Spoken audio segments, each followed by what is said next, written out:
What's up, lads? You're with Budget Monk. Welcome to a new video. So I hope you guys have been enjoying Domination as much as I have. Been really enjoying it, and I've been playing very powerful nations, which I'm sure most people have due to the changes to those nations and some of the achievements added to the game. A good excuse to give them a go.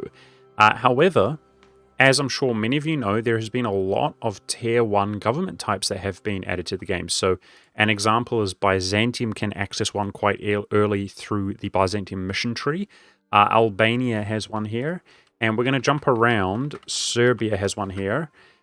So most people probably know this. Well, I'm going to make a video on the topic of this. I want to show you guys some things which are quite inspiring, and hopefully you guys get excited about for when you, I suppose, get bored of playing those big boy OP nations, and in order to have quite a creative run.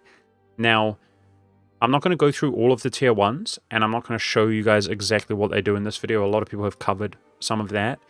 But what I do want to show you is some things that you might not know. So let's take, for example, the Bulgarian one. Okay, there's a tier 1 government type in Bulgaria, which is really quite strong. Well, a lot of people think that you need to release and play as Bulgaria to access that government type, and that is not true. What we'll do is we'll go tag Turk.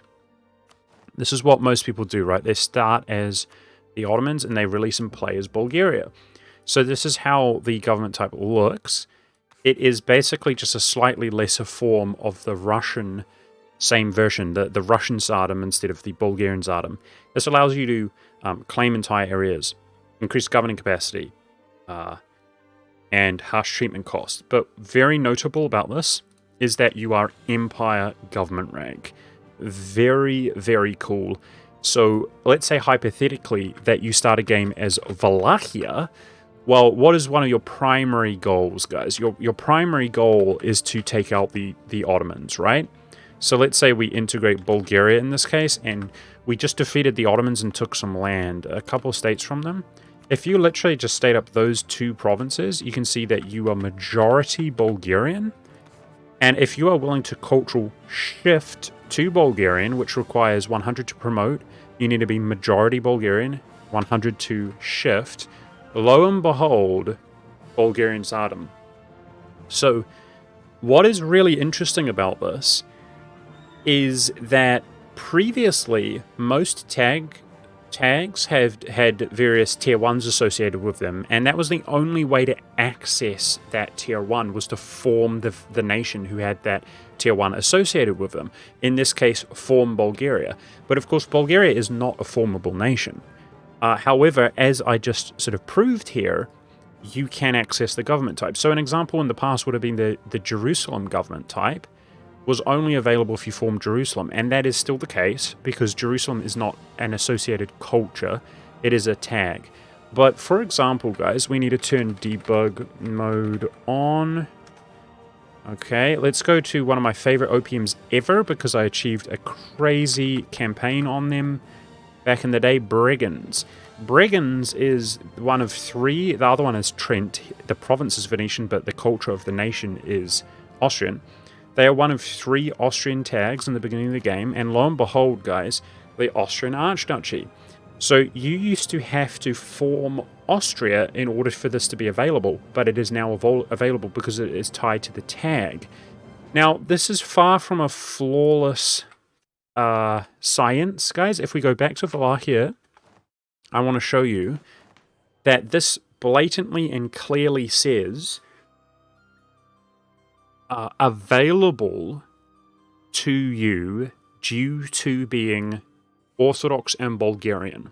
So you have to be Orthodox and Bulgarian to access the Bulgarian Tsardom. Also, the Russian Tsardom, which is very similar government type, is tied to Orthodox. So you can't be Catholic or Muslim or whatever. Now, it does not say that in regards to the Austrians, but the Austrian government type is clearly tied to culture. So I have checked. I'll try to prove that here, guys. There are other ties as well. So we go tag.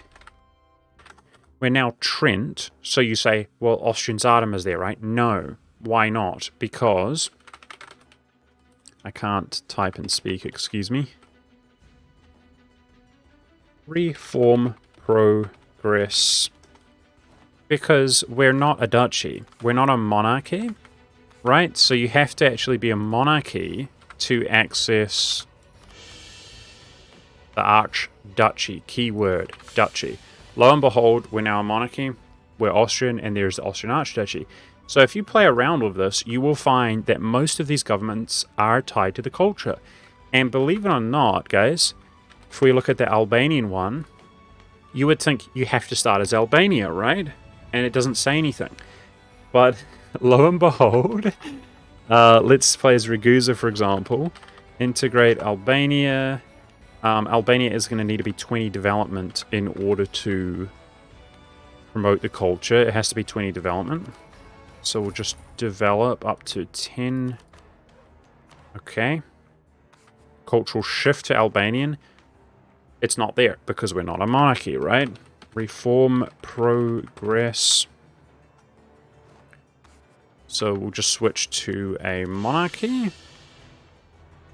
I guess despite that not saying monarchy in the name or duchy, it is associated to being a monarchy. We're about to find out. Boom. The League. So just to reiterate, you can acquire these government types without tag switching. Yes, you do need a cultural switch, which can be a little bit tedious, but you do not need to tag switch. Very interesting. That means, of course, alternative history roleplay runs, guys. If you're playing a game, you know, you can be Bulgaria without being called Bulgaria, right? Just like there's a Slovakian tag in the game without being called Slovakia. It means, of course, you can access these government types as end-game tags that would not be able to form tags in order to access tags by formables or tier 1s by formables. And, of course, many of these nations are not formable or reformable. So the only way, if you had to do it, would be to play and release as Bulgaria, for example. But like I just demonstrated, you can instead access the Bulgarian government type by being Bulgaria in everything but name. Now, I did want to show you guys that this is not perfect, unfortunately. Okay, it is what it is. So notoriously, Paradox, when they release a lot of features, they come with bugs and things. And often, many of those changes, they're never fixed, guys, until the next major patch. That's been my experience. Unfortunately, I'll try to demonstrate this here. We'll see how it goes. So a good example is the Emperor patch. A lot of people, the Empire is fairly complicated, and ignorance is bliss, right? People didn't really realize, but the Empire was so horrendously buggy when they did the Emperor patch. And then, ironically, most of those bugs were fixed the next major patch. So that is kind of a trend with Paradox, is the stuff that they introduce is really solidified later on. It is what it is. So even though this works on the vast majority of occasions, you can see that Serbian government type says available to you due to the primary culture being Serbian. Okay? Nothing else. So let's say that we want the Serbian government type because that gives 10% reduced war score costs against other religions. So we might be playing Bosnia. Annexing Serbia is genuinely not that difficult. And we should be majority Serbian. So all we would need to do, and even if we were loyal to Bosnian, we could probably cultural shift back, right? After getting the government type or something. It's not there.